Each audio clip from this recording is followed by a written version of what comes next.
Though we heard what they said on the desk. DPLUS have looked phenomenal. Of course, this roster was put together just in February, so it's only been about 5 months that this team has existed in its current form. It's been a real cocktail, a concoction of various Brazilian imports. Bullet playing for MIBR, FaZe, Liquid in the past, quite an esteemed player. Falls and Nears, who previously played on 6 Karma, Levy from W7M Academy, and Midi, who's been around the block a few times, but Raza Company was where he last had his home. Now they're all here playing in Korea for DPLUS Kia. Quite a change of scenery for them, but a big chance to get a spot against the regional rivals of FearX in the upper final. All they got to do is knock down SCARZ, who were pushed the distance earlier today against PSG. Very well put, but I have a point to make here. I did not listen to the cast, or the desk rather, because they mentioned Turkey very early on, and my name included. Maybe you and Ping go to Turkey together. Listen up. I'm okay for now, okay? In a year or two, however, if it keeps going in this direction, I will join Rob to Turkey. It's fine. But I don't want to... These, like, side jabs, like, keeps poking me here and with the Aussies, man. It's like they want to get rid of me. Is that the case, James? Yeah, absolutely. Am I the odd one out? No, actually, I think... I'm not sure if you guys have this in Denmark, but in Australia, we sometimes do this thing called humor. Wow. No, nice one. Not okay, familiar? I'm not gonna, no. No, not familiar. Not familiar. No, understandable. Not with sarcasm either. No, because we're very honest in Denmark, right? Very honest and blunt people. So if I say, "Hey, you look kind of bald today," I mean it. I'm being completely sincere when I say that. Rob, you look very bald today. Sorry, it's been a long weekend. It's been a long day. Look, we love to be larrikins in Australia, Pengu. We love to have a little bit of fun. We love to mess with people a little bit. But I can assure you that when I tell you that you are looking beautiful today, I mean that with my whole heart. Thank you very much. Now, that makes me feel better. SCARZ, they were pushed earlier on. That is completely true. Now they've had a bit of time to relax, to chill, to prepare for this match to come. But with that being said, DPLUS earlier today, they were probably watching, or they definitely were watching that SCARZ matchup going, what can we do against them to abuse them and exploit some weaknesses? Near is taking a bunch of damage onto 1 HP now on the smoke. He's going to be a very important operator, seeing as there's a Munty from Fishlike on the board. Double shield ban, the Blitz and the Blackbeard, of course, at DPLUS. So, of course, what will you bring out? You will bring out the Munty. We saw Fishlike having excellent performance on that operator just a couple of hours ago. Exterior wall opened up by the first Selma charge, but nobody's there to really knock on that wall. They're going to be attacking elsewhere. I personally love Lair. I know that we've talked about this before. There are only a couple of ways that you can defend it.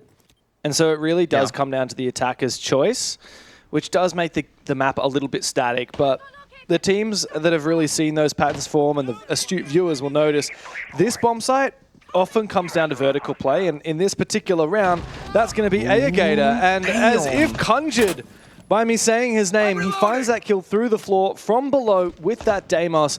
Great usage of this incredibly deadly operator.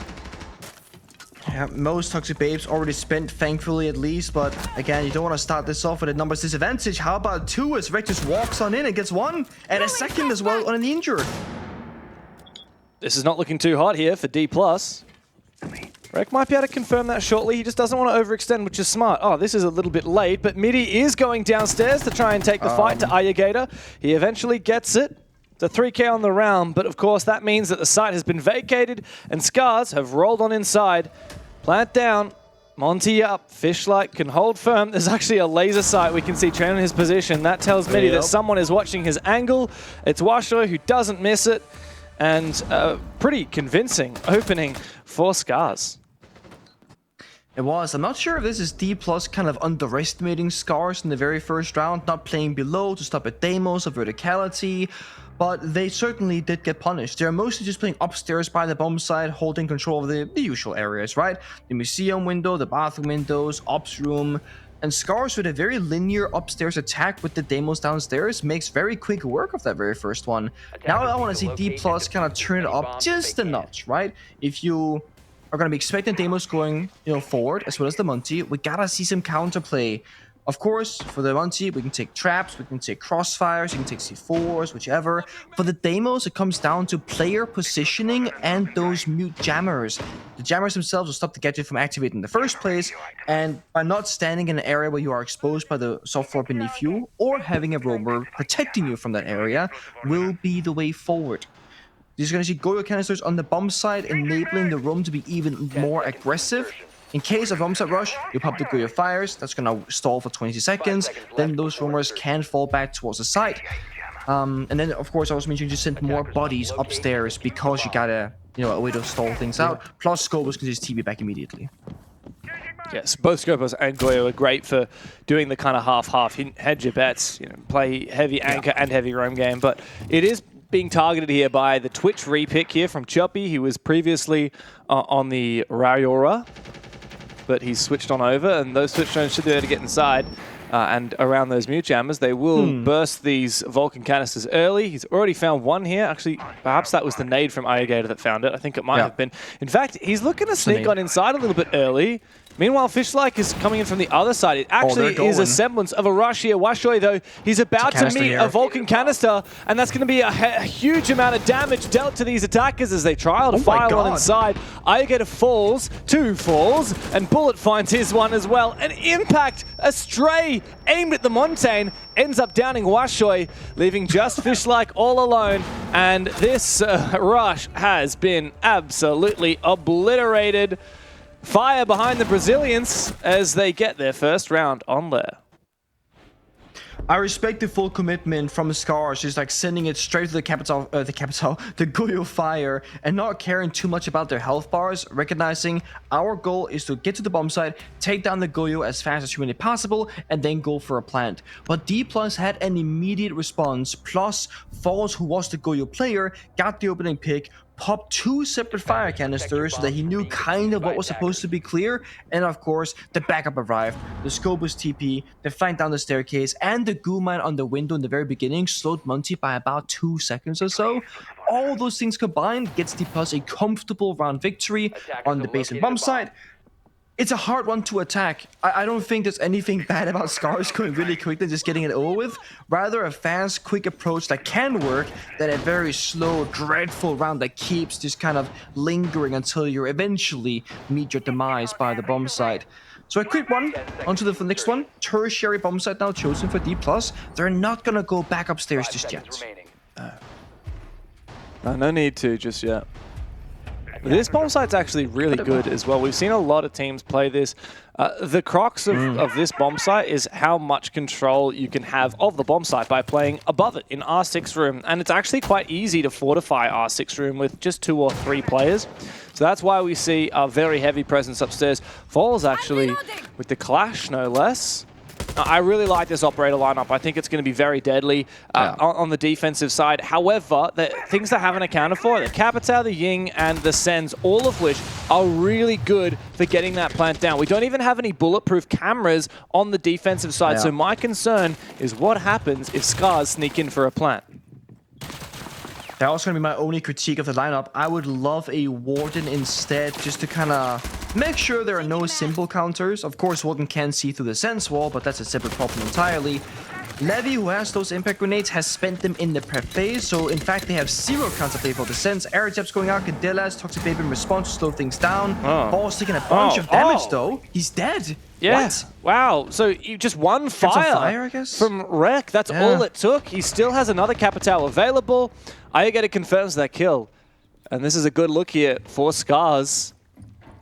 DPLUS already down a player. Plenty of time for SCARZ to say, all right, well, perhaps we do hard clear the top floor. We have 90 seconds to get it done. Levy's also taken a hell of a lot of damage on the bomb site. He's just trying to look for a safe place to stand, but the breach outside and this open wall with an exterior door does leave him very vulnerable. It does. There's a spare reinforcement, but I'm not sure that's going to do you any good right now. Verticality is the name of the game on the site, but we haven't seen much effectiveness coming from it just yet. If Levy falls, that means side is free for SCARZ to try and plant on. Morcantilla following through. Is there a gunfight? Is there a push? Oh. Perhaps there is. Yeah, I'm not exactly sure what Iogator's plan was there. Look at this attempted aggression, though, from DK. They're extending past their positions. Midi as well, rotating back towards the site to try and support after Levi fell. Levi Levy, I'm going to keep getting that one both ways, aren't I? SCARZ still have a lot. It's not easy when it's hard. Yeah, it's not easy when it's hard. Washoy, though, is preparing to throw out the ROU projectors, and that means Execute's coming. Oh, nice. Choppy as well with the Candelas, and the plant will begin to go down. Midi doesn't have any form of plant and all utility. He's just going to try and have to hip fire through the wall. He does find it. Meanwhile, Rek will trade him on back. 20 seconds, still time for SCARZ to look to reattempt this plant, especially as they are in the numbers advantage. It's going to be a desperate moment now as Choppy falls, dies in the barbed wire upstairs. Rek tried to go for a plant. It's fish-like to try and steal his way back into it, but Nears upstairs is going to get that shot through the floor and put an end to this attempt from SCARZ to get that diffuser down. 3 separate people across both teams died either through a smoke grenade or through those sense projector walls. Kind of ridiculous. Really good hero play from Mitty to say, guys, I'm an Ella. I can't deny the planter. I gotta just full send it, vault the half wall, and hope I find the right location. That buys enough team for DPLUS by denying the planter to really stabilize things in the server. And then we're seeing SCARZ having some, I would say, impactless positions. The Ying upstairs holding a blind angle on the door, has to punch the barbed wire and walk through it. As that happens, gets swung by the smoke upstairs, and then he just kind of dies. It was a great execute right until it wasn't, but again, Mitty single-handedly saved that. The benefit and the downside of the sense projector wall is that no one can see through it. Yep. So Mitty was as protected as the planter, and it comes down to a 50-50 guess of where the guy's planting at. Yeah, and the hip fire as well. You want a very high rate of fire gun if you're going through a blind spray like that. Ella was perfect for it. Yeah, no, a lot of different things. They buffed the weapon.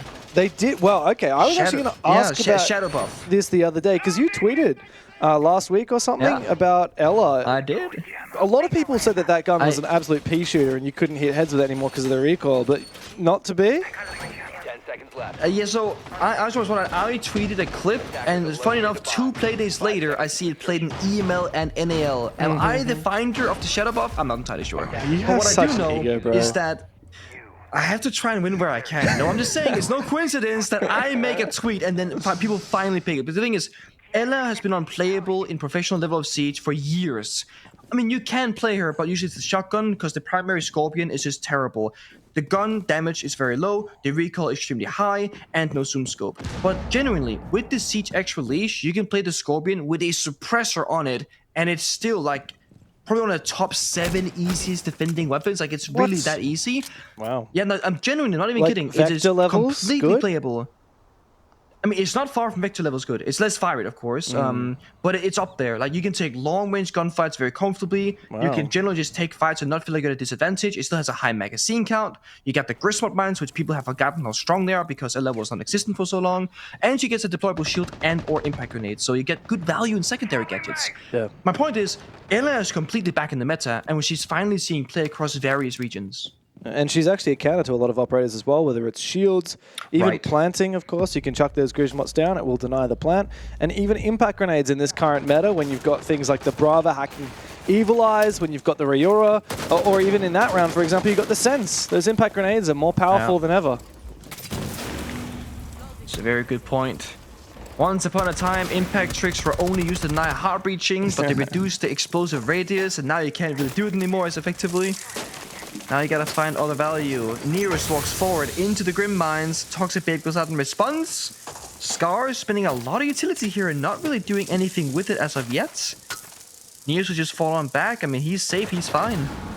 Yeah, look, he can even just stand in the Grim if he wants. Vulnerable to a nade or something. At the moment, SCARZ have been pretty slow. They've expended a decent amount of utility. I assume the next plan would be to breach some of the wall into sight. But look at how aggressive these DK players are. There's actually 3 of them near the top of the stairs. Oh, sorry, that's 2 of them. One of those is actually from SCARZ. And he's inside of the bathroom, keen to go for something. It's a bit of an exchange back and forth. Choppy finds one, the trade's back. And again, Washoy confirms it, makes it a 2v2. Levy can't hit his shot. Washoy puts SCARZ back in black. It's up to Bullet now. 1 versus 2. With his phone ringing, I don't think that SCARZ will have had the audio to be able to hear his position. And now 25 seconds left. They try and figure out, can we go for a plant? Rek with that diffuser in tow, opening up a spot on site for him to get that on the ground. Meanwhile, Washoy is the one to cover. And you're right, the C4 is available. The mirror window is here as well. Washoy needs to dodge this nitro cell. He falls. Oh. Rek didn't stick the plan. He has to go for the kill. He's surely going to lose it. Bullet can clutch the 1v2. A C4 that most people would aim at the person planting in safety goes towards a person protecting the planter instead, and it's genius because the guy protecting is not going to be expecting it. The Dokkaebi barely ran away, dies to the C4, and unfortunately, the plant wasn't stuck. And when you have those like 6-7 seconds left in a 1v1, you can't go for a replant. So you gotta go for a push. Rek forced to make the aggressive play. He could have absolutely stuck it, but he came off at the sound of the rip. Oh man, it's so unfortunate for SCARZ, but it's just not enough in that round. It's such a shame because, like, in a way, getting off the diffuser was the right play there because he had no idea where that nitro cell was aiming. Neither of those players did. If the nitro cell was going for the planter, then that round is over, right? Like, it ends up being just the guy covering in a 1v1. So, I mean, yeah, wow. That was so well played from Bullet. I don't even have that many things that I would say SCARZ need to do instead. Obviously, the fact that that mirror window is still up and the fact that the C4 was still there completely changed the landscape for SCARZ. They gave it their all, and it did look like a fumble, but mostly you just got to sit back and applaud. Bullet played that to perfection. Oh, he did. I think the only way to play differently is if you rewind the clock about 15 seconds or so before the Dokkaebi call came out. If they could have been a bit closer to Bullet when the call came through, or if they had a drone in pocket, I'm not sure if they did. I honestly didn't check. Then they could use the call to then take the gunfight with the sound cue. Instead, the Dokkaebi phone call came out, Bullet instantly responds, and they have no clue where he actually is in the map. That's the only thing I can think of, and that's again tiny margins. Or just, you know, destroy that mirror earlier in the round. But again, like, there's 100 different things going on in the round. It's crazy where we've gotten to in Siege. Like, back in your heyday, Siege, there was so much fewer things going on. It was all about perfecting the few ingredients that were in meta. And now, like, we're retaking mirror windows late into the round. There's just so many different things that could happen in any given moment.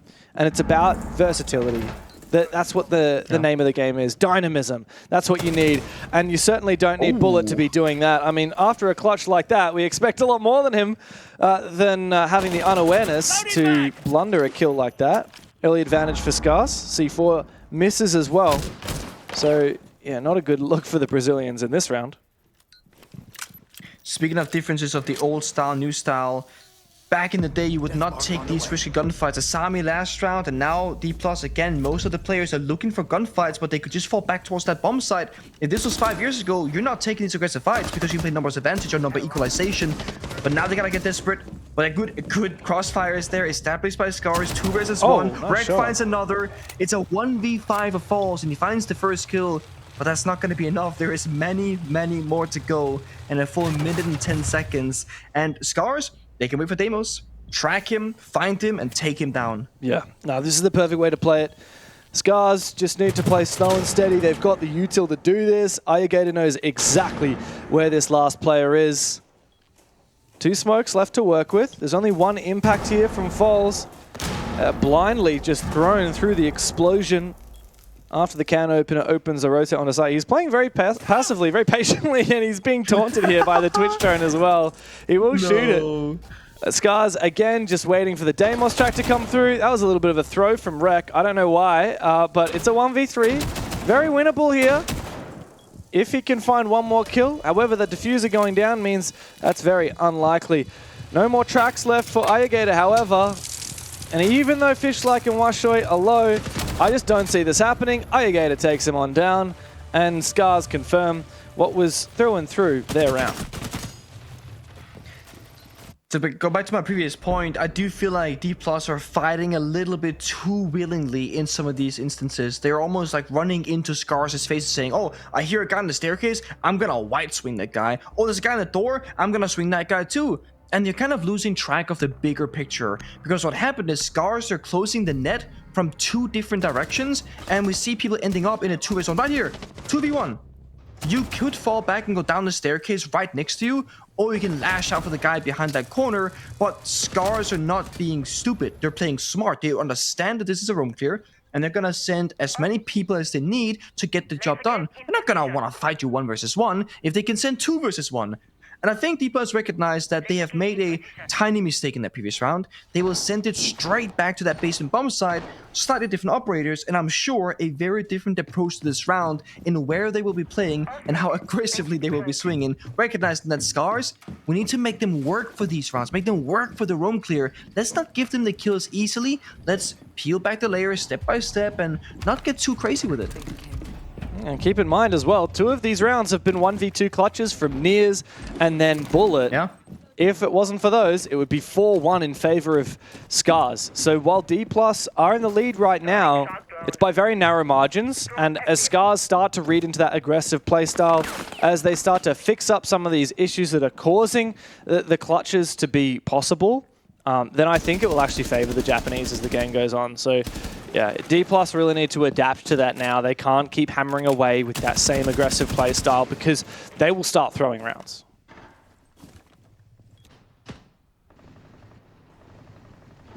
See what the response is going to be from SCARZ. Of course, if DPLUS is going to slow things down, then SCARZ technically need to speed things up. They cannot take the same amount of time to roam clear a map where there is actually nobody really roaming.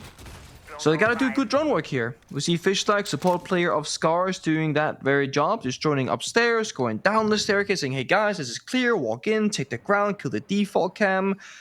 And this is more like for DPLUS. They're playing by the staircases. That means when they get a confrontation and they want to take a fight, they are right by the bomb site. That's good for 2 reasons. The first reason why it's good is because if they need backup, a teammate will be much close by and they will be in a safe position to walk from the bomb site to the staircase to help them. That's where Nears is right now. The second reason is, if it's too much for Nears to handle, he can run down that same staircase and get safely back to the bomb site. Much better than taking those 50-50 gambles of the previous round. Bullet, together with Falls, looking for a flank. Nears goes down early again, though. Overstaying is welcome, and SCARZ once more gets the opening kill and the early advantage. Now, unfortunately, that's the Warden as well. We have 4 smokes and 2 flashes on the table for SCARZ. I like the way they're using the Rayora actually as flank watch rather than for execute. Most of the time it's used to block off lines of sight on the bomb site. Instead, it has been used to block off passages for DPLUS to go for flanks. Despite that, Bullet has found himself a flank opportunity. I sure hope there's a drone here for SCARZ as well. You can't just put down one of those Rayora barricades, gates, whatever you want to call them, and then hope that that's it, because you can still move forward. I don't see a single drone on this at the moment. However, SCARZ finding that pick on site might make this a little bit harder. Oh, no, he's completely unaccounted for.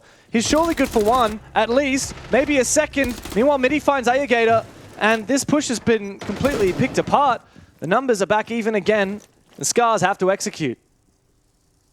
Yeah, and the big issue here is that the players with Diffuser and the guys that are on the bomb site, they're the ones that fell. A re-flank attempt now here from Choppy, looking for that sneaky player earlier. Oh, where is he? They have no idea.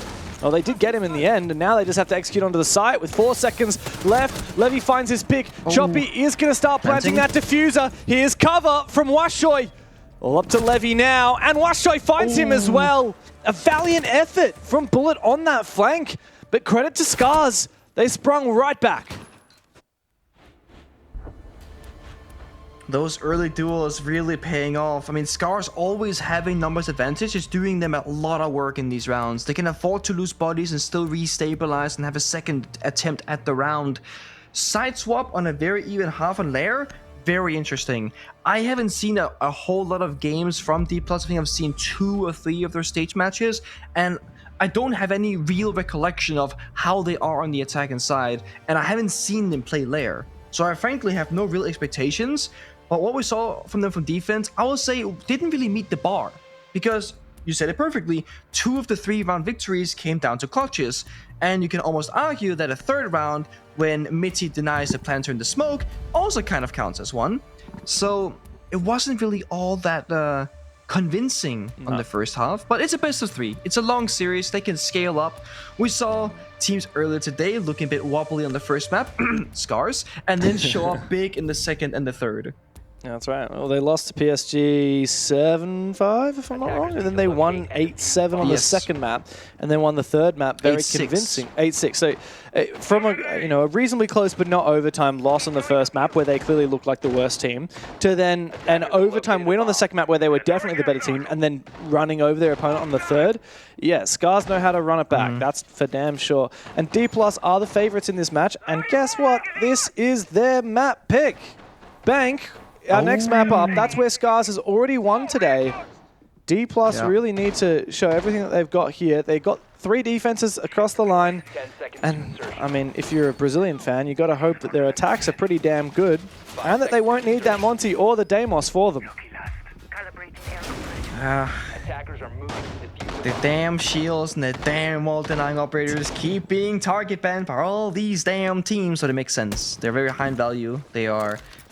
I don't want to say easy to play. I actually think there's a lot of skill to playing a good Bandit and a good Deimos and a good Monty. But I think from the outside looking in, it's a very... You pick the operator and you get immediate value. The sheer act of having a Deimos, Monty, or Bandit, just the fact that you pick the operator is massive. Whether you use them to its perfection is a different story. Your opponents have to respect the fact that they exist in the server. DPLUS, just like SCARZ, the first step, breach these exterior walls. Should be easy, given the fact that we banned the Bandit and the Kaid. But impact tricking is possible here against the Selmas. And you can also just stick your face in the wall and just get the kill. I mean, why not go for it? Yeah, and guess what? That's also the only hard breaching operator available. So Falls has fallen. Oh, they both stuck their head in. And that's only a line of sight. That's not even an entry. So this other mirror window in the default plant spot is also not going to be an entry hole for DPLUS Kia. I do like the Kaid and Bandit ban. I think it's a great way that you can just focus up on not worrying about the wall denial and just focusing on things like, okay, how are we going to execute with our Grim, with our Lion, with our Gridlock and Noma? But no, never mind that. You've just lost the hard breach game despite all your bans being targeting hard breach. This is not a great position to be in if you're a DPLUS fan. And there's no backup hard breacher, there's no respect for the swing. It's not even worth for Ace to take that risky attempt, I think, in my mind, because if you die, it's disastrous, and if you get a kill, it's only okay. Oh, good nade. Air jab, nade, go to the staircase. Will this work? Oh, yes! Go for it! Go for the swing! It's a big double! That's massive from Bullet! So well played! A nade over the top, and then Nears to throw the air jab down. Bullet can swing for 2. It's a big opener. For DPLUS, despite being one man down early, despite not having the hard breach they were looking for, they are in the numbers advantage. The next step is deal with Washoy. He's been on fire, +6 at the moment, and he's deep in the sight. He's got this phenomenal weapon in his hands in the Vector, but he's being jiggle-peeked by Bullet, who has one straight between his eyes. Everyone from SCARZ is falling. Up to Fishlike now. The first of 4 required. He will find a quick headshot. As his dread mines start to go off, he needs 3 more. Round of the corner, a quick swing, but he loses his. Oh. And wow, DPLUS, despite everything, make that round work. Absolute disaster of a round for SCARZ. They get such a huge pick on the ace early, no heart destruction left spare, the main breach only a peek hole, and they lose the entire round arguably to a damn air jab. With a Warden smart glasses on, can't get flash, can't get smoke, sees the air jab, doesn't shoot it, and both players get knocked on their butts and they will both die on that rocket staircase that, you know, pulls the whole bomb site together. Once attackers get that hallway control, especially when they don't have a hard breacher, that's their only way into the bomb site. If SCARZ had won out on the staircase, they deny any entry path for DPLUS, and the round would completely be over. Small things, small things. That's a classic round of Rainbow Six Siege, and you're thinking, how will they fix this one? Well, how about a single air jab? How about a frag grenade just kind of getting the job done? It's so clever, isn't it? I mean, not often do you see air jabs used aggressively. Do you remember when Nomad came out? Oh my god. You know, when she was announced, but before she went live, she went to the TS servers, and that was insane. Like, literally the most broken operator concept you could ever have. The whole idea of her operator was to flush people out from behind cover, you would shoot it, and it would detonate mid-air. It wouldn't have to stick to anything. So you would just shoot at someone behind cover. Stuns. They would, yeah, exactly. And it would just, like, be in their proximity, and they would go flying out of cover, be completely stunned, and you just shoot them while they're on the ground. Literally the most broken operator of all time. Yeah, that got fixed very quickly, and I'm very, very, very, very thankful for that. So hilarious, though. If I recall correctly, I don't believe air jabs made any sound either in the beginning on the rework when they're flank watching. So you'd be watching flanking, no sound, just get knocked on your butt, no counterplay. Yeah, knocked on your butt into a claymore. Like, shing, shing. Usually, people would put the claymore, yeah, people would put the claymores next to them so you get knocked into one. Also, her Magnum, her 44 Magnum secondary was like the best gun in the game. Strong. It had 0 recoil. It was 2-hit kill. It was like better than DMR.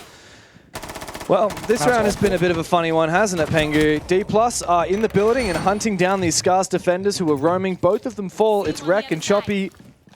Not a great look for them. No, and kind of surprising when you have the Goyo, the Valkyrie, the Smoke, that they're not committing more players to the roam game. It was 2 separate defenders in somewhat isolated position that couldn't help each other. Nice. And then, great C4. When you have the Smoke and Goyo canisters downstairs, you can more or less solo hold the bomb site. I mean, we saw Falls do that literal thing when DPLUS were defending. Different Brazilian, dude, I'm sorry. One guy's like barely of legal age, other guy's like 40 and a CS legend, but yeah. Dude, imagine Fallen suddenly just appeared in the server. I mean, that guy is very invested in the Brazilian esports scene. I respect that. You know, an OG paving the road forward for the younger youth. It's good. Yeah, I'm sure a lot of Brazilian esports players and aspiring young esports players look up to players like that. Ooh, I like that. Fallen gets another kill. How about this impact? Oh, doesn't actually land to get the kill. The second one, no, never mind. Agata really does need to confirm this kill, though. Play around in the corner. Uh-oh. Okay, so it's the Kiba. He's going to abandon that position. Falls will likely be picked back up again. It's going to be a 4v2 with this last second execute. He might actually help the attackers. The might have been broken. Now replaced again. I'm going to say thank you. This is, let's just go for the revive. 15 seconds though. Final toxic bait going out. There's not going to be time for this. Got to go for a big push and go for kills. Yeah, Midi needs to find this frag though. Ayagata doesn't hear him behind. He comes to the backstab all up the fish like 1v3. He's being watched from above. It's Midi on the long angle. The Brazilians are firing up. They've taken a 2-round lead here on Lair. It goes all the way back to the start of that round. SCARZ not really playing close enough together on the roam.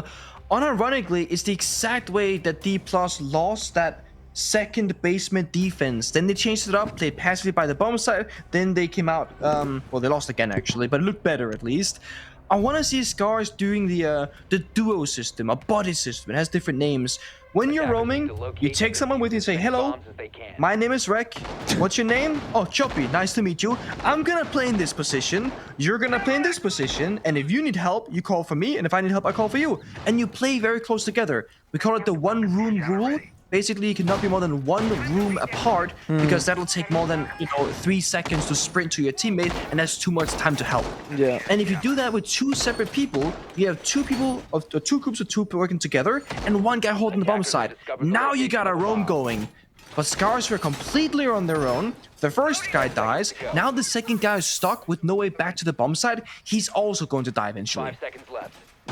And while the first half was very close, obviously, in the results 3-3, we felt like SCARZ were arguably the better team in that first half, and it was just a couple of clutches that got DPLUS ahead. Now in the second half, DPLUS, they're taking no prisoners on their attacking side. This is clearly where they feel a lot more comfortable. And the stacks do back that up. Like, if you look at DPLUS, they're a 58% attacker win rate and 53% defensive win rate. So 53, yeah, still pretty good. But like, they are much better on their attack than their defense. And you look at oh my god, SCARZ. Where's SCARZ? There we go. SCARZ at 56% attack win rate and 46% defensive win rate. So both teams actually more comfortable on their attacking side than their defense, which is the opposite to what we'd usually expect. That is very interesting. I mean, I always knew or thought SCARZ would be better on the attacking side. I think watching their gameplay, it's also very evident. It's just the nature of Lair, it really leans into defense. You don't have to do all that much work to get a ton of value. But if you're not really good at the fundamentals of defense, then of course, you're not going to play into the right elements that easily. So Hopefully for SCARZ, it's about getting better round by round, recognizing your weaknesses, your mistakes, and making up for them in the future. And they're gonna go back upstairs. Mirror window, frost traps, deployable shield, playing a fair bit of utility. And it's a much slower entry as well for DPLUS. The buck downstairs, Mitty getting good kind of soft destruction. The floor is bullet, clearing out that rocket staircase where we saw the whole round conclude previously. And there's been a fair bit of flexibility over DPLUS. They got a blitz this time, they got the Grim as well, flashbang vertically. They're attacking and applying pressure from everywhere at the same time. And they're also aware of these frost mats as well. Ooh. Gas is good to slow down the push, but that's a lot of damage onto Fish. Yeah, I do feel like DPLUS are the ones driving this round. SCARZ have a few obstacles that need to be dealt with, whether it's the mirror windows, the warden, the frost mats, but for everything it does feel like DPLUS is prepared to deal with it, and we still have Mitty down below who's making it very uncomfortable to play on the bomb site. At a moment's notice, he could shoot underneath one of these key player positions and find a kill. Ayugator gets a little bit aggressive while trying to toss the C4. Levy finds him. Fish like, will trade. Oh, this is big from Washoy though. He's going for a flank downstairs, looking for Mitty on that buck, but it might be too late because the rest of DPLUS is executing onto the site. We need Washoy to find this kill right now because it's only Choppy holding the objective. Washoy finds his. He's got a nitro cell as well. Both these players do. Choppy needs to stay alive. Ooh. This C4 somewhat blind. He doesn't know that the player in the blitz is actually coming up behind him. ADSs and finds the kill.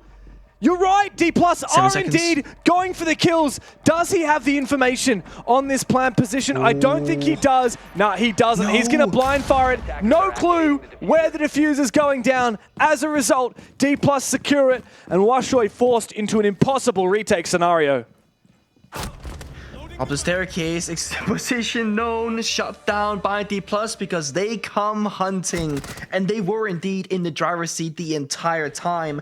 I was in my mind screaming, flank the buck, because when you're that smoke and mirror on the bomb site, you're seeing 2-3 different attackers staring at you from the breach and from the bomb site door. There's likely not gonna be anybody actively holding the buck with a flank watch, maybe a drone, but not a player, surely. And the buck is running around, bucking over here, bucking over there. You need to close in on that gap and just be ready to lash out at the right time. And the flank was simply too late in that moment. Operator bans are coming out. The blitz, I think there's a completely justified ban from SCARZ. Blackbeard is still open, so is the fuse shield. I will always say that. Blending one shield leaves many others to go. And then the clash, despite only being played in, I believe, that single round, and it was unsuccessful, it is annoying to deal with. I fully get where they're coming from. And it's an easy defender to clutch on, just to kind of be like, oh, you know, let's be annoying. Let's simplify things. So I think both teams are doing a good job here in the operator ban phase. Yeah, in the operator bans, sure, but we also haven't seen a single defense round from SCARZ. So 3 rounds in a row from DPLUS puts them on map point here on their map pick, which is a far cry from the first half, Pengu. It was very much a close first half, 3-3. And like we said, on the whole, SCARZ were probably the better team in that first half. DPLUS made it even because they had a couple of clutches. If it wasn't for 2-1 versus 2s, this would have been a 5-1 first half, and we'd be only looking at 5-4 in favor of SCARZ right now. So it goes to show the power of those clutches for DPLUS, the power of the hero plays, the power of the confidence and the passion that these Brazilians have. Yeah. I've seen them celebrating after like basically every round, and it's genuine like excitement, the thrill of victory. You get that clutch and go, boa, boa, fist bump, and you go next round. It's the benefit of also being in a team house environment and being close together. You can live that experience so much more organically than being from home online. And I love it. One of my favorite things as a player myself was when you meet the boys at a boot camp, at a LAN event, because you know, now it's game time. Like, now we're getting serious. We're not at home anymore. We heard that comment from Arcully earlier today after CAG played their match as well. He said that it was just such a, like, the thing he misses most about Rio and is playing with all the boys, with all of his team. Yeah. Actually meeting them in person. DPLUS have that advantage being in the team house environment. And SCARZ, they're going to have to get their passion from somewhere else.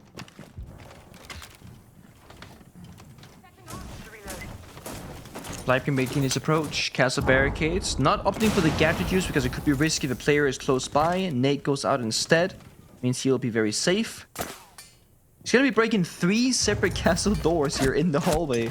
Ooh, that's good Getting damage. shot in his toes. Does the nade miss now is the question. It did actually, yep. He slightly flinched when he got shot and he kind of dislodged the nade in the wrong location. It's a He good. still gadgeted it open though. It's a good amount of damage as well done. I mean, that was what, 2 bullets from the UMP here of Washoy, and it's taken almost half of Falls' HP away from him. As we know, the scariest thing about being a shield is when your HP starts to get low, because that's when you can get shot in the legs, and even one bullet will put you down and out. SCARZ have done a pretty decent job, despite DPLUS having a really solid attack here. I think SCARZ have just held on for long enough. Unfortunately, though, Rek flanking a little bit too early. He was being watched by Midi. That is going to convert to a numbers advantage, and the camera is being hacked. 1 round flank too late, 1 round flank too early, and the punishment is true in both situations. Yings are going out, and DPLUS making their approach. GUI fire canisters popped in response to slow things down further. There are also Grismod mines from the Ela and Banshee Melusis from the Banshees from the Melusi rather. Falls has to somehow find a plant spot, unless he can just kill them all first. Yeah, it seems like Nears is going to kill them all. Fishlike will put an end to it, but then he goes down to Levy. All up to Washoy. The damage he did to Falls earlier has not paid off as of yet. He's being watched. Bullet puts him down, and that is the map in the bag for DPLUS. SCARZ, they started all right, but it all slipped away. Not a single round of defense won for the Japanese, and the Brazilian imports are off to a solid start. 7-3 on the docket, with Bank up next. Yeah, bit of an awkward one as well for DPLUS. Starting with it did. It wasn't the most confidence-inspiring situation there in the first couple of rounds, but they really showed up on the attacks. Their aggression turned into a coordinated attack, whereas their aggression and defense felt very much like they were individually just trying to get kills. The clutches kept them in the lead, and of course on side swap, they just posted out. Well, we've seen SCARZ bounce back from a map down earlier today. Can they do it again? It's Bank up next.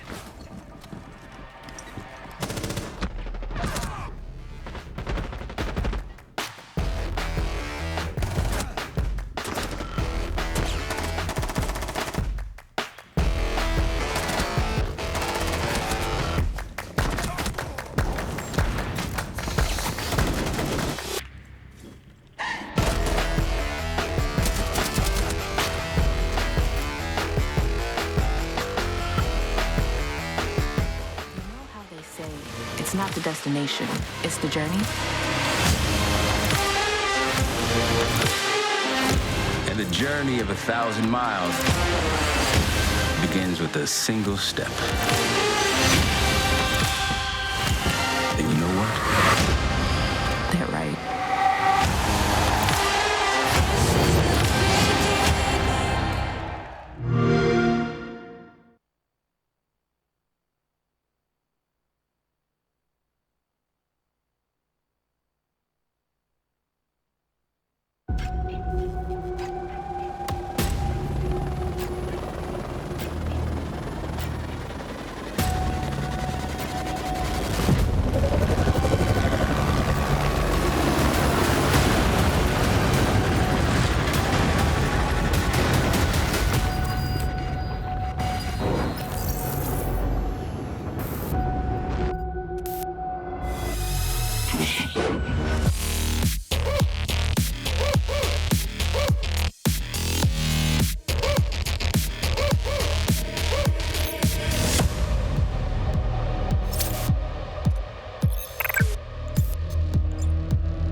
Mirror, mirror on the wall.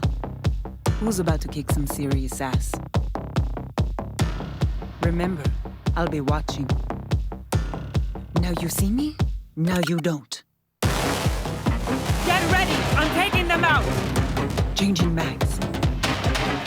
I got this. Got my eyes on you.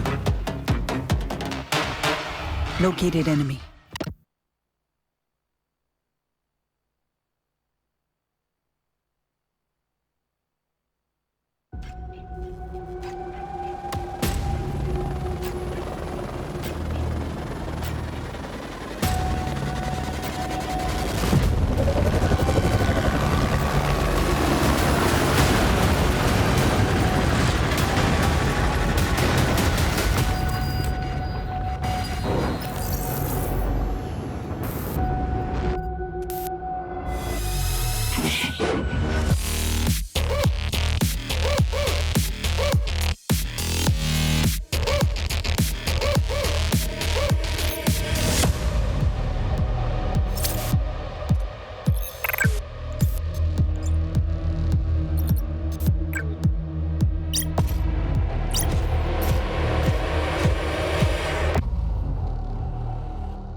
있으니까 then you got me sinking low.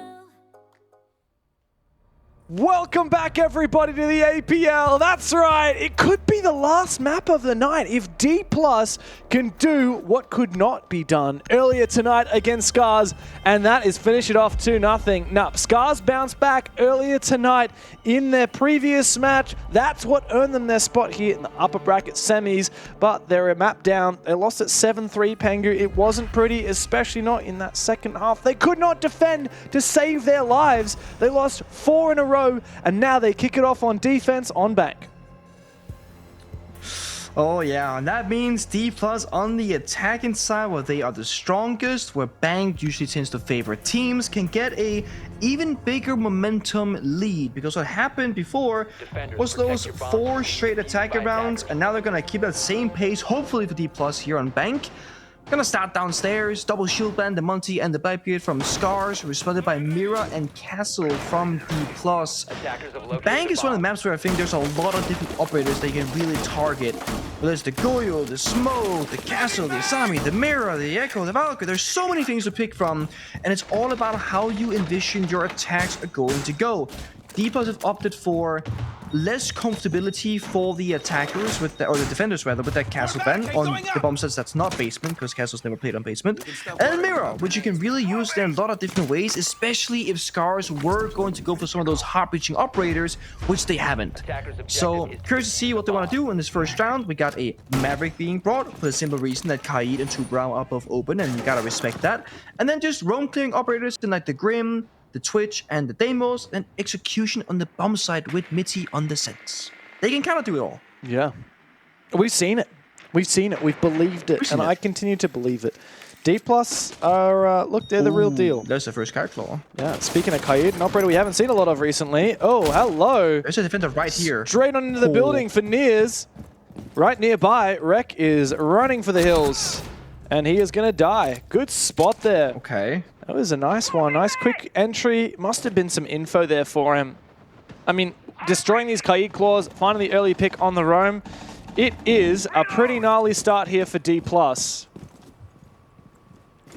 Mitty was flicking cams, both first floor and second floor, so I think you're right, there were some sort of joint information. And it's funny, Rek dying that way, because he does the exact same thing all of last year when he was playing on Bank, so he should know a thing or two about getting fast in the building. And, I mean, when you lose an Aroma earlier in Bank, the problem is you kind of force the other people who did survive the roam to just kind of simply fall back. And to make this even worse, SCARZ are doing the exact same setup they did against PSG Talon earlier, with the Jaeger playing on the staircase. So DPLUS, having watched that game, they know what to expect right now. Yeah, sure, there's a Kite in the mix, but that has been impactless because Twitch Drone found at least one of the Kite claws and they got the Maverick. So the only real challenge right now for DPLUS is how easily can they get rid of a shot on the Jaeger on server stairs? I mean, the dude is absolutely heckin' loaded. He's got 3 ADSs and 2 Vulcan canisters. Can we have a look, Observer, at the ADSs? I'm pretty sure 1 or 2 just got destroyed. I'm not sure if I am wrong about that. Oh, speaking of getting destroyed, the fire is starting to dissipate. Oh, here we go. Nears has also dropped down into server. So they know Washoy is still trapped. This is awkward. Yeah. And he doesn't have the ability to really do a lot except take close-range gunfights because he's got that shotgun. Getting peeked by Falls, that was a bit of a mistake. He does end up falling himself into his own Vulcan fire. Bit of a weird exchange there. It does leave DPLUS in a better position, but they do have to get that diffuser back. Yeah, and break open that soft wall. Deimos' secondary can kind of break the remains of it. There we go. Toxic Babe going out. 2 more in pocket, and the Goyo Fire burning away. That's the final canister, I believe. The problem is, DPLUS are not really going to have time for a default plant right now. It's going to be very much the last 4 seconds of the round. They swing the heads to go down. 3 versus 3. Garage flying to very late pace off. Yeah, and it will find the first kill. Plant starts to come down. Where is the plant denial? C4. It doesn't exist. There's no nitro cell. What a long shot from Choppy. But it's going to be a real long shot to land this clutch, and he's not going to get it done. A great spray down with the AK. And Nears, he finds that first round for DPLUS. The first of 7 they will need to get this done. 2-0. A bullet, the hero once more, kills the first player inside Garrett, gets the numbers advantage, and he killed the Kaid right when he ripped the C4 that was about to take down the planter. So taking Garrett's control literally was the whole win condition at the end of the round, and it came so late, I think it surprised SCARZ in particular.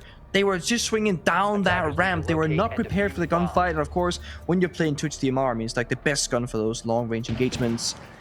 Good start for DPLUS. SCARZ, they get a 1-for-1 trade on the server stairs with the Jaeger, and I think that is completely acceptable, like that's fine. But then we gotta go back to wreck dying super early in the round.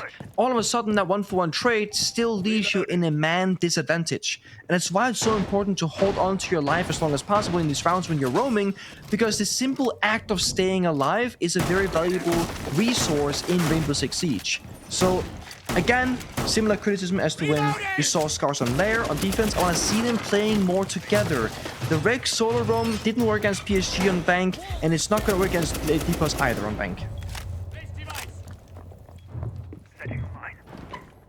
Yeah, I don't mind seeing Rek roaming. I like seeing Rek on operators like Goyo and Valkyrie, where he can go for aggressive gunfights. You know, give him the license to get aggressive, but he's got to play either with the team or a bit more passively. Like, I'm happy if he's just shooting drones and falling back, if that's all it is.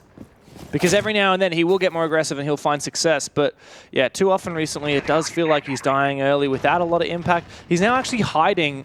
It feels like there's just a little bit of disrespect. And DPLUS deserve the respect because they are pretty damn good and they will hunt him down methodically. Midi's actually in the building already with the Nook. Walks straight through that barbed wire. He's about to find Rek. Takes his head off. And that's an early advantage. No refrag ability here as well from SCARZ on the top floor. It's going to leave Choppy all alone as he retreats. He's good for one, but I mean, no one else is really here. They just vacated the area completely now, falling back the hatches, walked down the staircases. Again, Rek, yeah, unlucky. At least now he can sit on the Valkyrie cameras and get a bit of information. But I mean, the pace right now, full control for DPLUS. Literally just continuing where Lair ended. SCARZ unable to find the counterplay. They're playing Tubro Bandit in this round. I don't know what Tubro and Bandit is going to achieve though. I mean, especially when the timer is this high, 1 minute 30 seconds with full map control for the attackers, you can stall the hard breaching, but there's enough time to keep going. A trade between Nears and Fishlight. Now Tubro is dead. And of course, the stalling is not even going to be happening in the first place. Oh, I just noticed that Aega has actually managed to sneak up onto the stairs. I don't want him to aggress just yet, though. I don't think that drone has seen him. It might have heard him, however. Okay, a smoke. This is a very weird decision. He's going back down the stairs. I think that DK must have been aware because they did send the blitz upstairs to look for him. He goes down. That's a lot of waste here for SCARZ, losing that smoke so early. 50 seconds to play for DPLUS. With a player up, and that player is the blitz. He's so close to entering. He wants to move in. The dread mine's got to be taken down. Eventually it is. And so the blitz goes on inside. Midi finds Choppy, and we know exactly where Washoy is. He's a dead man. Falls, takes him down. Too easy for DK. It's 6 rounds in a row between last map and this, and it feels like only a matter of time before they get themselves up with a date with FearX in the upper bracket final. I would love a tactical timeout from SCARZ at this point, but the thing is, you might as well play the third round, see the operator bans, and then talk strategy. They need to start showing up. Sure, they are an attacker favorite team overall. Sure, Bang is an attacker favorite map as well, but you need to get at least 2 defense rounds here. I don't see it otherwise. You need to have a little bit of wiggle room when the side swap comes through, and I just don't think SCARZ right now, they have the right temperature check on what they need to change to actually counter DPLUS. And honestly, watching these rounds, it's not going to be easy to make that adjustment. Sure, dying early, that's a problem. Sure, leaving gaps, that's a problem. But this is DPLUS having extremely good intel game on the drones from Mitty specifically, that is just enabling these mini plays. First round, Deimos quickly in, who's droning? Mitty. Second round, Nuke up the staircase in lobby, who's watching drones? Mitty. They just have this, okay, you go over here, this is free, take the gunfight, okay, they get it, Rek is dead 2 rounds in a row, that's it. Rek is being put on Clash now, okay? There is surely No way he dies in the first 60 seconds when he has a literal full body shield protecting him, and that's a good thing. But they need to now work around Rek together to try and fortify the right positions to take comfortable gunfights against DPLUS. Looking back at last map, Rek died in 2 of those defensive rounds that SCARZ lost right at the end. Rek's also struggling here, obviously, as you've just said, on Bank, both of the opening rounds. So 4 of the last 6 rounds, he has been the opening death. And Rek is usually the star fragger of this roster as well, so need to see a bit more from him. Obviously, the Clash is a very different role. Probably not going to be in early engagements, probably going to be more getting information, enabling his teammates, but I mean, you never know. Best case scenario, we might be lucky and get another Clash jump out like we saw in OCE on Friday. I could see that happening. At this point, we might as well go for broke and try and make a hero play happen. The Grim Beast going out. It's going to spot a player. SCARZ strikes first, rather, as News gets taken out. That's Ooh, the what is Twitch, going not the on most here? impactful operator. Bro. And a second follow. I mean, that DMR is so good on those long-range fights. Yeah, and Midi, by the way, is playing a holo side on Nomad. Like, of course he's going to die there, wide swinging. This is the perfect position to play if you're Gator with that ACOG and the DMR. Long-range sight. 3v5 for poor DPLUS. This is an unlosable round for SCARZ if they just cool their jets. Yeah, if... Okay, no. Just let this guy ace, dude. He's just a DMR god right now, getting 3 kills in the round. Rek has put down the shield. He's going to get for a another one. swing. Watch it. Nope, never mind. I jinxed him. Oh, Fallen's too good. Yeah, Rek's in a good spot, though. He's put his shield down. He's going to move it again. Spots out Falls. Oh, he's in the plant spot, dude. Just plant. No, not happening. No nitro cells available, but we got the Yokais. Literally, he is going to literally just plant. Come on, get on your Yokais. Dude, you can't let this guy plant. Dude! What? Hello? SCARZ? Is anybody home, Okay, for no goodness way, no sake? way. You can't let this one go by. It's a 4 versus 1. There's 100,000 different ways you could play it. 100,000 different ways you could play it. You can have people jump out. It's risky. You can have someone go lobby. That's the play. Yes, but you have to have people moving at the same time. Why are they not moving at the same time? No. It's now a 1v2. It's become a 1v1. Gotta go. What the hell am I watching? confusing. There's no way the Bullet can clutch this. What the actual fuck did I just watch?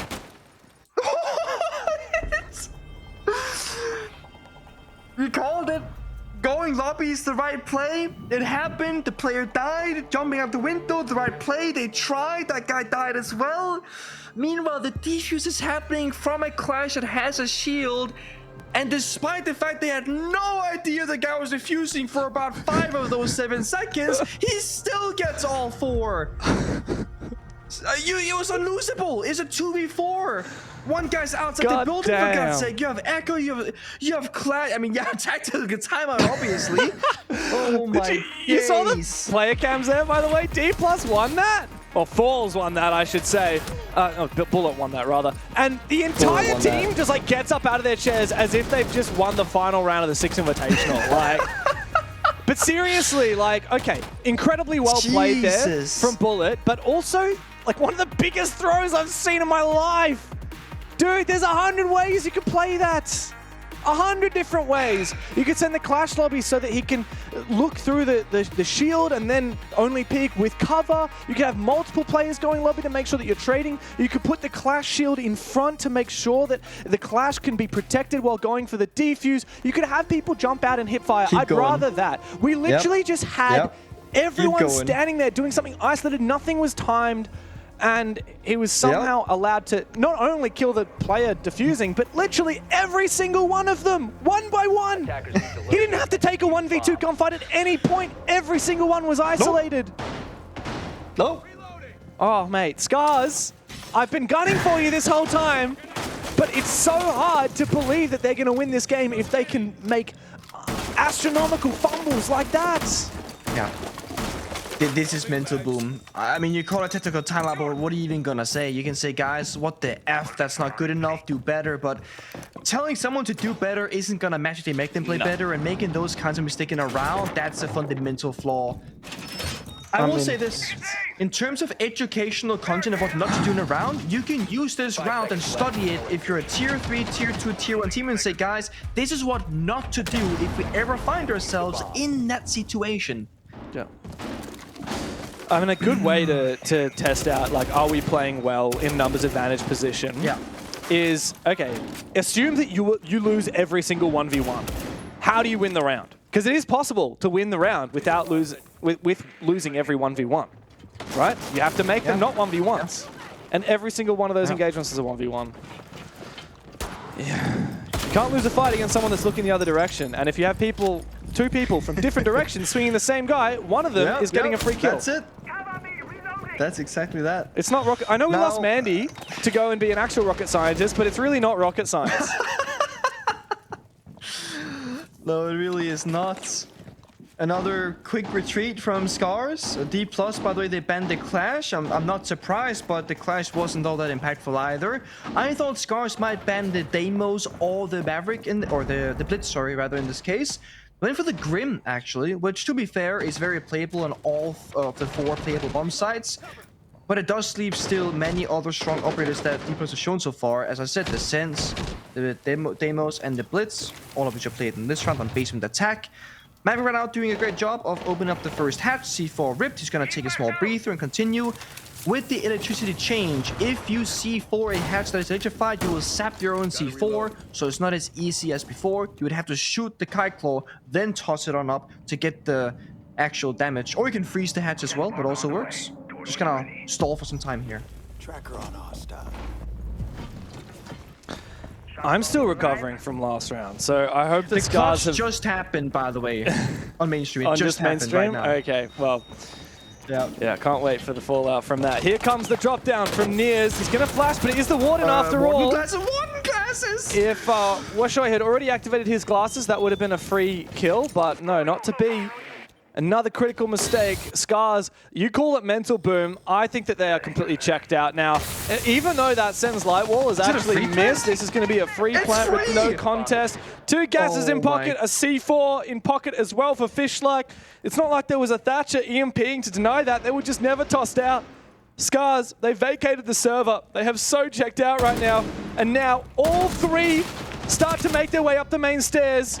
It's going to be a fumble for SCARZ here. The Japanese being completely picked apart. 1v2 for Choppy now on the retake with less than 20 seconds to go, and one of those players is the Blitz. He has 1 gas to work with, but he doesn't have the time to get this one done. A flash goes out. It's a done deal. ADS for Nears, and I think at this point it is so Jova. The game has already been won, and we're only 4 rounds in. Okay, listen. I am not in support of surrendering matches as they're still being played, but to save face, a surrender might actually be needed. I mean, this is embarrassing now. We've been talking up SCARZ. They've been good in the past. I generally thought they were going to be good going into this as well. Against PSG, it was a slow start, then they solved their problems, and they won. Now they're here against DPLUS. And I want to praise DPLUS. They've been playing good Rainbow Six Siege, problem solving, etc. Whatever. I don't really care about that right now. SCARZ are not meeting expectations. They are falling short on the fundamentals, and mentally, they do seem completely clocked out. They had C4s in pocket, Toxic Babe in pocket, one was tossed out. It completely misses the default plant spot, and the Goy Fire was already there covering default. That means they couldn't even plant in the first place. They had to plant deep. And the Blitz just does it full health, doesn't get contested. Post-plant, I mean, you run up a staircase, you kind of have to. Nothing wrong about that. It's not a matter of the 0-4 scoreline. It's a matter of, 1, they've lost 8 rounds straight now, going back from the previous map, and 2, in the ways of which they are losing these rounds. Either they die super early, and that's a blunder, or they will meet the enemy by the bomb site, and then just, their hands stop working. And they just don't do the play. They don't fight back. You need to fight back, SCARZ. 8 rounds in a row, like you said, Pengu. That's basically like being down 0-6 and then reverse sweeping, or getting reverse swept. That's what it must feel like for SCARZ right now. 7-3 on the first map. I mean, it was a very close first half. We can't forget that. DPLUS only barely won on their defensive half thanks to clutches. And, well, we've seen now a clutch on their attack as well. Attack has been the name of the game for both teams. Both teams have looked far better on their attack than their defense. But DPLUS, if they get a 5th or even a 6th here, There's just no way that SCARZ can come back from it. There's a nice shot from Rek. Little one-tap jiggle peek from all the way onto the east rappel. Oh, I don't know what compass direction that is, actually. The parking rappel. West. West, damn it. It's north to south, so it's compass oriented. Ah. Actually, the beams go north to south in the map, so maybe it's actually not. Maybe it's honestly, I don't care anymore. I'm over it. It's somewhere. You're right, aren't you? I don't know. Some beams go different directions, don't they? Yeah, some beams do go different. Yeah. Piano and Cafe goes west to east, for example. I don't know why. Yeah, weird. Regardless, it's somewhere on the map. Rek dies after the bullet trades back for a 1-for-1, back to a 4-before even man count. A good start for SCARZ, and dare I say it, the best they've looked so far on Bank. If they can maintain this look, they'll be okay in this round. But Falls is approaching with that blitz, and that's going to be scary. I just realized it's Archive Tellers, by the way. We don't see this very often. We saw it once earlier today. Used to be a very in-meta bomb site. Plant's going down, by the way. What's going on up here? Choppy upstairs. Nears covers one. Choppy eventually does trade back. The diffuser has been dropped. Plant denied. Bullet and Midi try and pick up the pieces. It might be the first time in the last 9 rounds that SCARZ will finally find their own. They're on the scoreboard, ladies and gentlemen. Thank God. Not a moment too soon. They finally get there in the end, and not much cause for celebration because they know too that it's going to be a long road ahead of them. They do need a second defense as well. I don't think a 1-5 half is going to be enough, so they can't rest just yet. Gotta keep on fighting. Now, surprisingly enough, they win the 4th bomb set priority of TELUS Archives, which almost nobody plays, like you mentioned. But they do. They're victorious. They're gonna go open area. I do like this bomb set for SCARZ from a kind of like a play-style approach. You can play the full map, top floor, fall back a layer, play basement stairs. You can lash out, go for flanks. It gives you a lot of freedom. The issue is that's kind of been the weakness against DPLUS. When the roamers are getting too much freedom, like Rek getting very offensive on the roam, or getting very, you know, far away from the bomb site, he tends to get isolated and killed off alone. So play the map, sure, if you're SCARZ, but again, duo system. Rek, find a friend, take him with you, and make that play together. If that Deimos or Blitz comes running, which they keep playing every single round, at least you now have a friend to help you in a crossfire. And worst case, you trade 1-for-1, your teammate survives, and you're gonna play 4 versus 4. That's ideal.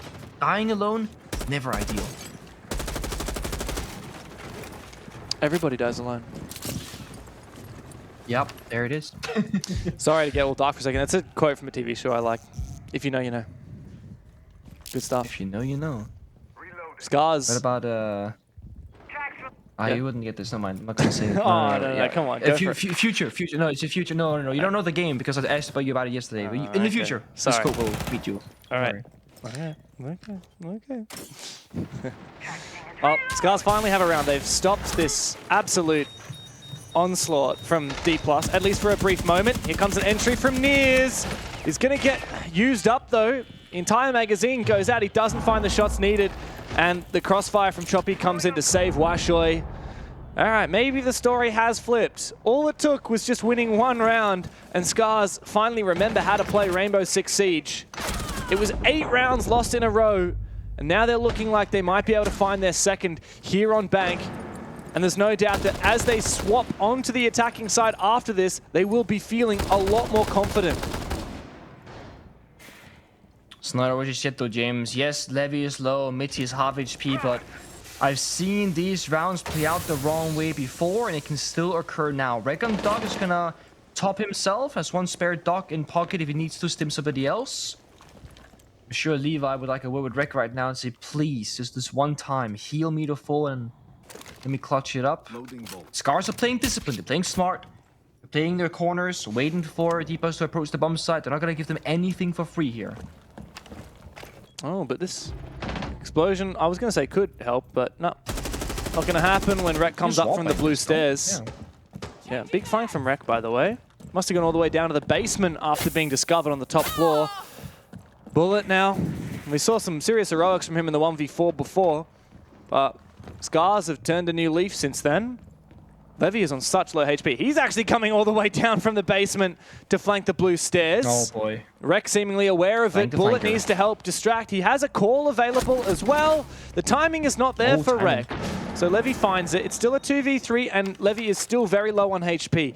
SMG-12 comes out for Bullet. There's no hard breach. Keep that in mind to dislodge the position here of Choppy on site. And there's no nades or anything either, so there's not much use of that vertical just there. Down with the Legion Mine, EMPing on the bulletproof camera. This is still walking into a crossfire though. Fish-like, he watches as Levy falls. Bullet trying to find this last shot, but yeah, there's a Dread Mine on the door here. This is not happening. SCARZ, an impressive comeback, I guess you could say, after the utter devastation that was the first 4 rounds. They find themselves back into it and hit par for the course on defensive bank. Yeah, they have a fighting chance, but again, it's gonna be fighting every single round. But the benefit is DPLUS on defense layer. They were very evenly matched on a 3-3 half, and DPLUS did not look all that impressive. They will have a lot of confidence here, and that could work against them. If DPLUS get overzealous and they keep swinging, taking aggressive gunfights, they too could die early in the round, and SCARZ can play from a man advantage position, and that could just be the deal breaker here. DPLUS have to realize what kind of style they want to go for. Is it going to be very respectful siege, where they're going to respect SCARZ and fall back when they should? Or is it going to be the more disrespectful flavor, where they will just keep pushing forward even when they shouldn't be doing it? Because if SCARZ can hit their shots, that could just be their way back into it if they can take advantage of that fact. Triple shield band, 1 on defense, the Clash, 2 on attack, the Blind Butte and the Monty, and Kaid as well. So very similar to the first rotation. Yeah, nothing too crazy. Yeah. Kind of similar to Lair, actually. Yeah. No one loves to play this Kaid, hey? No one wants to play against it.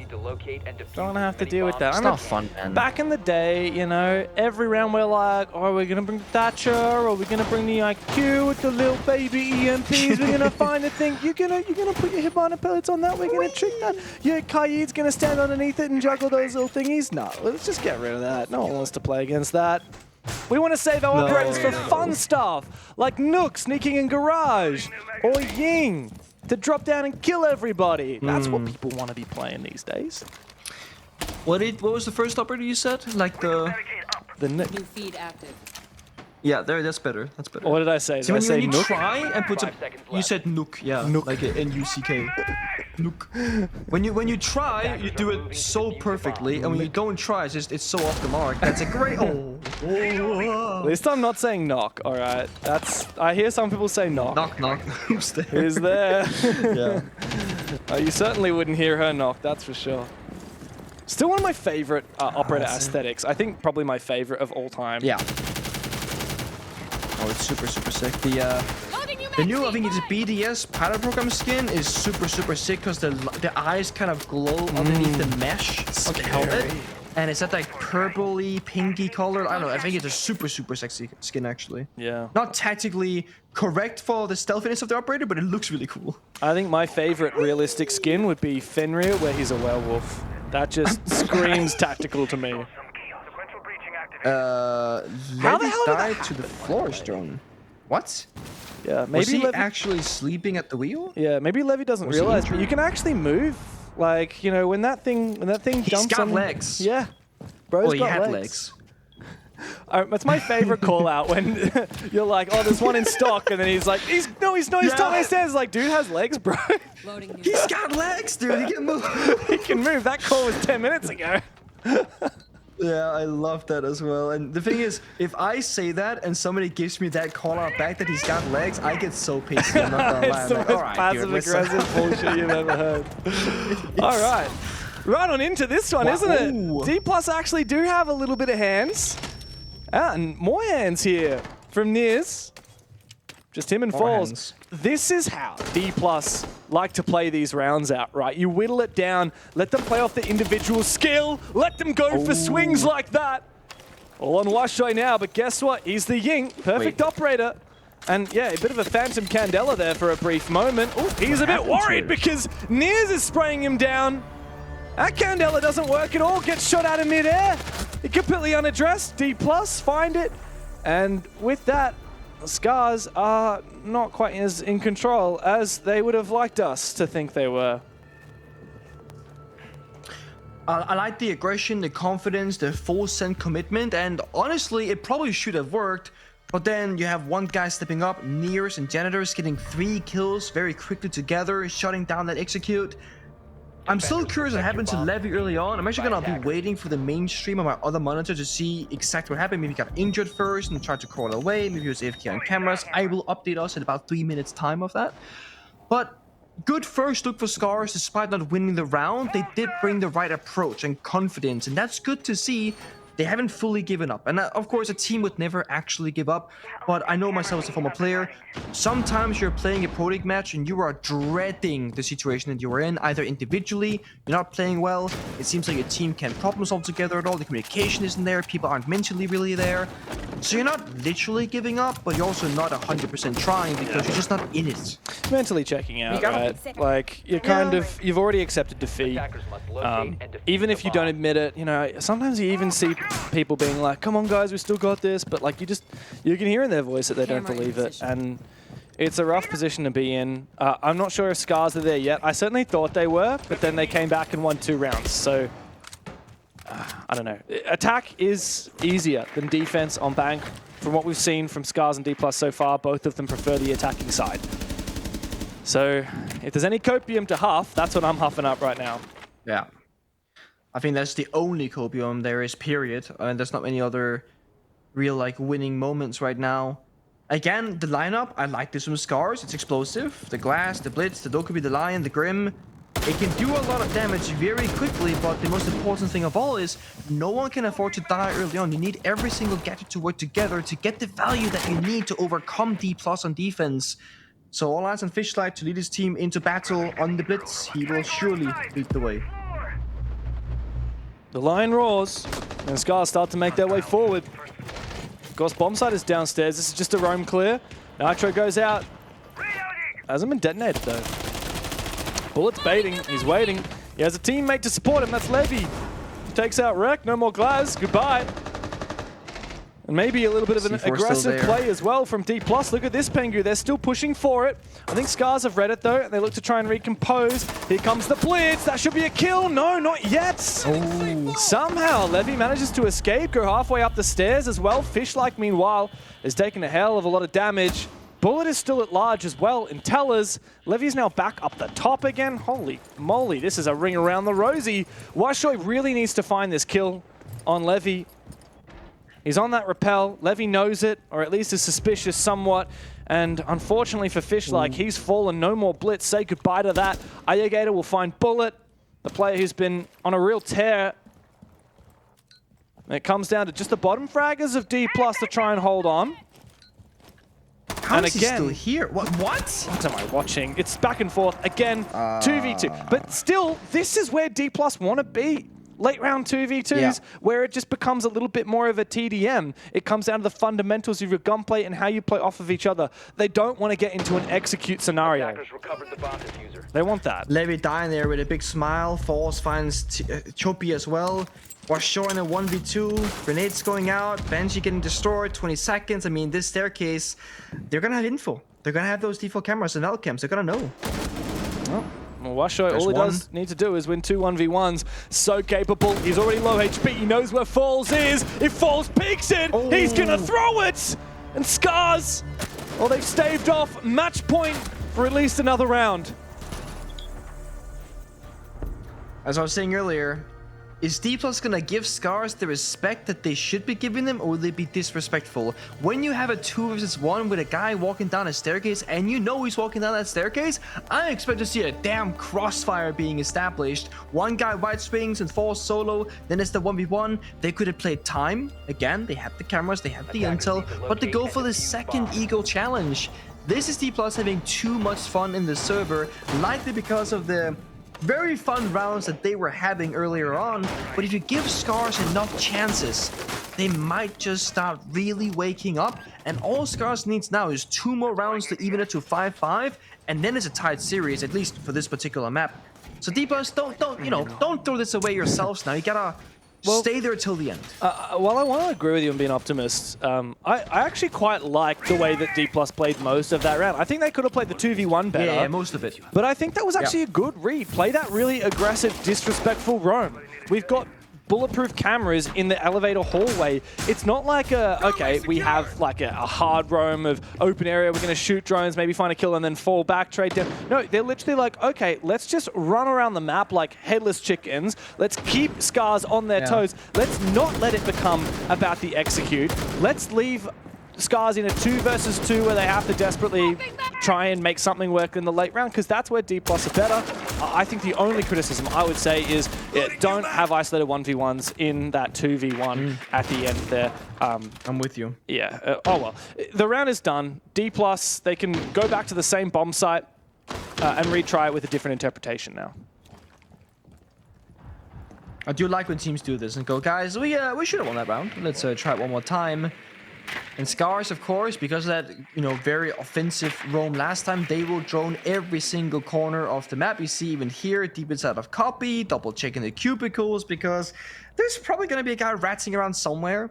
I think that's a very good assumption to make. We all know there isn't. They're all downstairs in the basement or by a basement staircase, like falls on server stairs.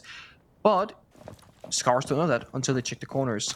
Now for hard destruction, they have brought can openers that we see right here, the secondary hard breach on both the Grim and the Ying. This is where I see hard breaching operator bans being kind of pointless, right? Let's say that both Hibana and Thermal were banned. You can bring Grim and Ying and breach 4 hatches with 4 can openers and get incredibly strong primary gadgets for the bombs that execute later on. This is where I love when teams they start bringing the more flexible operators with the secondary utility. They get the hatches open. Falls has now fallen back from server stairs because he'll be plant denier instead of lockers. And SCARZ, they still have plenty of utility for the bomb site.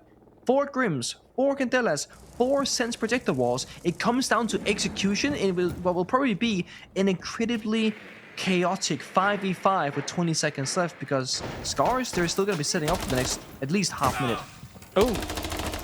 Haha, Levy actually accidentally protected his mirror window by body blocking that canister. Nice. And as a result, Fishlike not only hasn't destroyed the mirror, but hasn't destroyed either of these ADSs. That's a big pick, a big swing for Levy. Washoy taken out. Guess what? That's your Ying! That's the one operator that we really need on the board for SCARZ to make this attack work. Here comes the Sense. Out rolls the ROU. And it's an IOU for SCARZ to say it's time to get in. It's time to make something happen. Ooh. It's a deep and aggressive plant. The C4 somehow, it's a nuke. It lands, it kills Choppy. Fishlike desperately tries to make something work down the main stairs. He dies. 5v2 for DPLUS. The diffuser still cold on the ground. The last ROU chewed up by an ADS. You may as well lay down arms, Ayagator. The game is done, or near about. It's a flawless round. One more, and DPLUS, well, they'll be in the upper bracket final.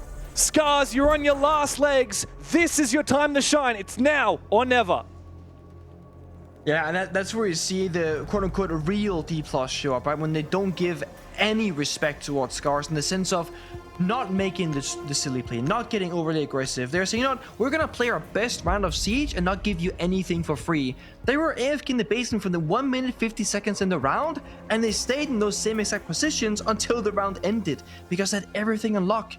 The pre-fire on the hatch that gets the first kill, the C4 denies the planter, the round is effectively over from that point forward. Had they not gotten a little bit too funky in the last basement defense, I mean, that would have been it. That would have been a 7-2. That's a done deal. Obviously, they couldn't have gone back to basement if they had won the bomb site, so that's a bit of a relevant point.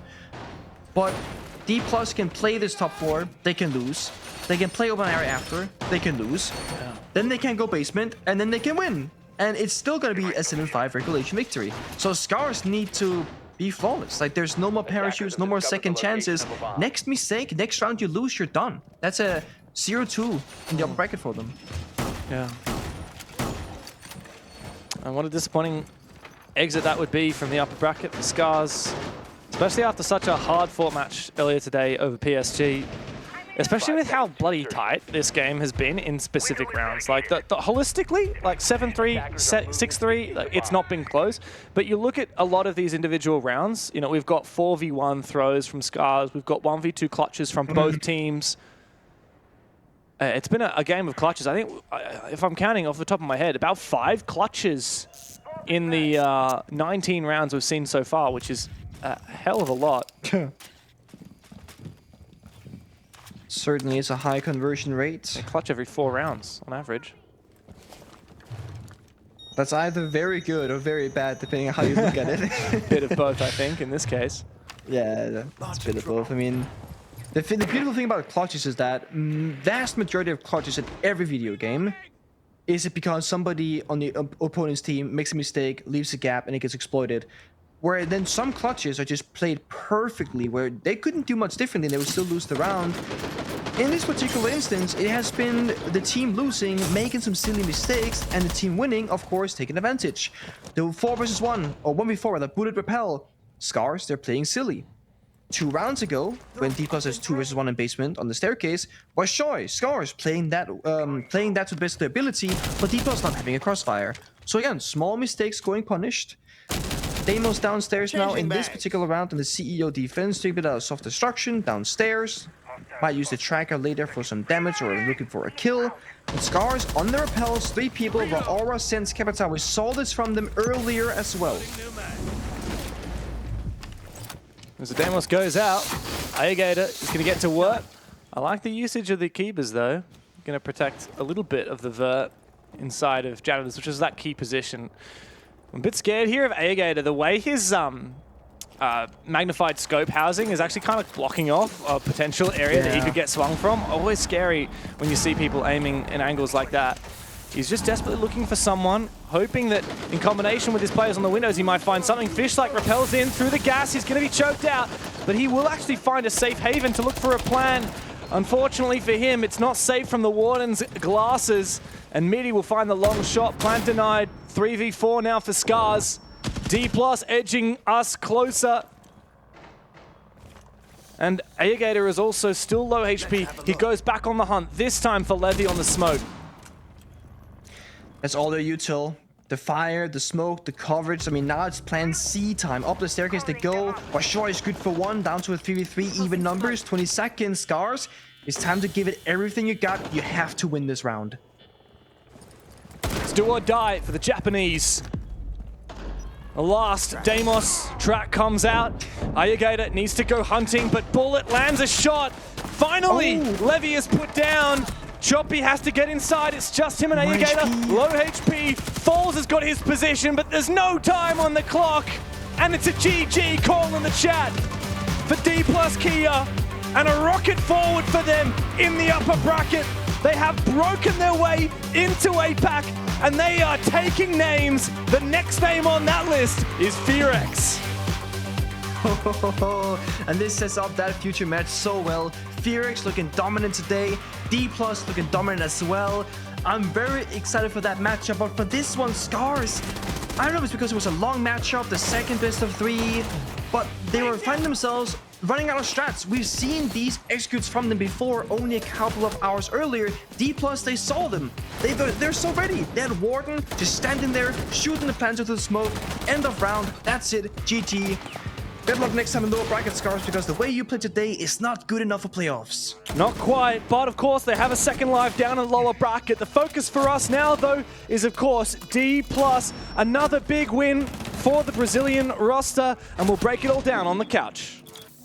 As many would have expected, DPLUS Kia have come into this stage finishing top 2, and then obviously a very convincing performance against SCARZ, who notoriously over the last 2 years have been the most consistent team in Japan. There's been no question about it, but this year, this stage, they have faltered, and faltered at a critical junction. DPLUS Kia win this 2-0, Michael, and it was like it was never in doubt. Yeah, man, I think that's a really good way to put it. May well go down as the most dominant series we see throughout the entirety of APN through this bracket, especially as we move across towards Double Elim. Are you shaking your head at my comment? No, I wanted more replays, especially the last 2 rounds what in particular. What did you want in specific? The establishing shots. I actually got there was one where you showed absolutely zero players. Oh, wait. Oh my God. Jake Xenox Diddy. Actually, that links into a good... I hit them all there. Wow. You could see the vision. There's a bit of, you know what? There's a bit of easy about this. I hit the wall. I had no idea. That's actually quite difficult. You know, I got on the sticks there at the last 2 rounds just doing... And that moment in particular actually links into a point that I can extend on from Perfect. Nick. There you go. They were jamming strats in this match. Yep. Like, their depth was not there. Yep. Mate, when you got Rob J. Monday criticizing a strat, you know something's gone astray. Something's gone horribly Jamming wrong. the smokes into the water, and we saw it so many times, and it proved to be a big difference maker.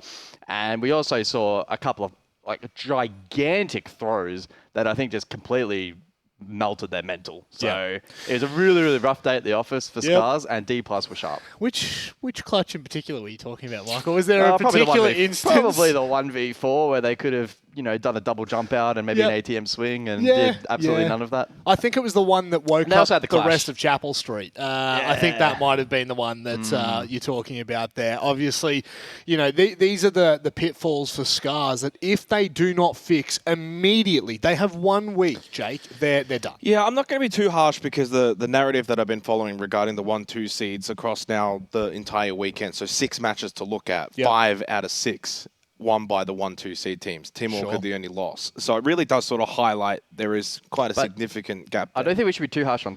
I mean, they deserve some level of harshness. Oh, absolutely. But it's not even about being harsh. It's like, are they a realistic shot at finishing first in this region? No, but they should. But they should be. Like that. The thing is, historically, by, they should be. The last 2 years, teams have gone past them. Yeah, well, absolutely. There's no doubt about that. I think the merging of this super team for Fear X, I think, just skyrocketed, just shot over every competition in APAC North, and then Brazil's Brazil. Yeah, so it was Elevate in Asia, the only team to beat a 1-2 seed. The irony for all the hate watchers out there, of course, beating Team the Brazilian takeover. But I would also probably clarify: is Orchid maybe the weakest top 2 seeded team out of the all? Yeah, you go through the names, and probably. So maybe there's a little bit in that as well. But I mean, I think for DPLUS, what's interesting about this win is it's Nears who had the highest EPS, plus 11 KD. Not great on the entry stats, but that's fine. Coming into the game, it was all about Levy and Falls being the top 3 with Good Boy in terms of EPS, and Falls actually had the lowest EPS for the team. So they got sources of power elsewhere, which obviously then amplifies the team overall. Levy had a average game, and Bullet stepped up. So it's almost a little bit akin to the the other matches that we saw today, where the differences came from the teams that performed well. Did it where you had players in the group stage who weren't playing as well rise to the occasion. And on the flip side, for the teams that didn't do as well, maybe over-reliant on those star players from the group stage who had a lower day. There's one thing that I noticed throughout the matches. We're just waiting on the interview if you're wondering why we're kind of just going around in circles with the conversation. I think that there's a lot merited for both of these teams, but one thing that was very clearly defining, if you look at the player cams and you look at what happens when SCARZ wins a round versus what happens when DPLUS Kia win a round. They were popping off. Midi was screaming every time they won a round. And I think that there's an element to this that for all of us in APAC, we need to understand the pressure that would be put on these imports coming over here. It's not even comparable. You are coming from the #1 region. It is unanimous now. Brazil is the best region in Siege in this current era, right? You're bringing 2 different teams to APAC now, and they have to perform. Because not only do they have to perform for being imports, but everyone back home is watching them. The pressure is on. You can't come over here and not perform. So to see DPLUS Kia, I guess, get into their stride so early in playoffs, is it now a little bit scary for Fear X? Do Fear X look at this game and go, well, we got a game on our hands?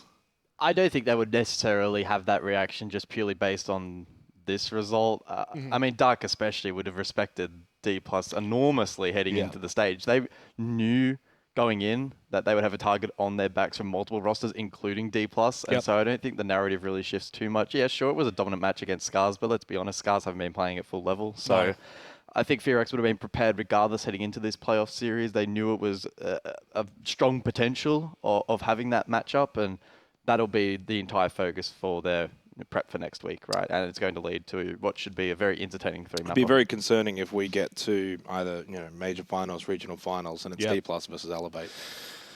Oh, wouldn't want to catch Shaky on a bad day. Might blow up on the podcast. Yeah, it could well do. Do you guys have a podcast? Yeah, we do. That's why you're such naturals when you talk crap. That makes a lot of sense. I just went back very quickly while I was just sitting there because I was like, geez, I do wonder whether I'm just blowing smoke up SCARZ at all. First place for the last, from what I can see, 3, maybe even 4 Japan leagues in a row. Significant. Actually, sorry, no. It's guaranteed. It's guaranteed 4. Is it 5? That's the question, because this is the roster that really has caused so much ruckus. To see them fall from grace, I know that it probably seems like we might be beating that a little bit, but the fact of the matter is there is just such a discrepancy between the top 2 teams right now and the rest. And I'm not even including CAG in the top 2 teams because we've just seen. I mean, this was something that we could kind of see coming to an extent. SCARZ, their decline slowly began before the merge of Korea and Japan, and that was the big storyline heading into APN. That combination, plus you throw in the FearX super team, it's like, are we now going to enter the era of Korean dominance? Yep. And whilst we can't label that yet, we're still a distance away from that. I'm not going to jump ahead of things, but there is that potential now. Yeah, certainly is. We'll come back to you in a second because we actually have Falls ready for an interview. Let's welcome him in for the first time on the APN broadcast. Falls, congratulations. A very clean 2-0. The question that I guess is on my mind most of all is, were you expecting it to be that easy? Hello guys, good night. Yes, actually we kind of prepare like very well for this match. Yep. So we kind of know everything they could try to do against us, and everything worked pretty good. Yeah, I'll just very quickly back onto that question. These boys will ask one in a second, but were you watching quite closely their game earlier today? Yes, definitely. Yeah. Okay, cool. Cool. Want to leave it there. Cool. Jake, on you. Yeah, Falls, obviously you've now got an upper bracket final against FearX. It's quite well renowned in the Asia region or the APAC region that FearX at the moment is maybe the best looking performing team. Do you guys rate them in that regard as well? Yes, definitely. Like I think they are the top 3, definitely the top 3 of the region. I think APAC in general. And would be a hard game against them. What's been probably the biggest difference between playing, obviously, in Brazil, moving across to APAC that you've noticed inside of the server? The biggest difference, like I think the aggressiveness, like playing against APAC players, they are most of the time is really aggressive. So it's kind of hard time to scream in tournaments, you know, in scrims, because they are every single time picking windows and like extremely aggressiveness. And I think this is a big difference, you know. It's kind of too unpredictable. It's hard.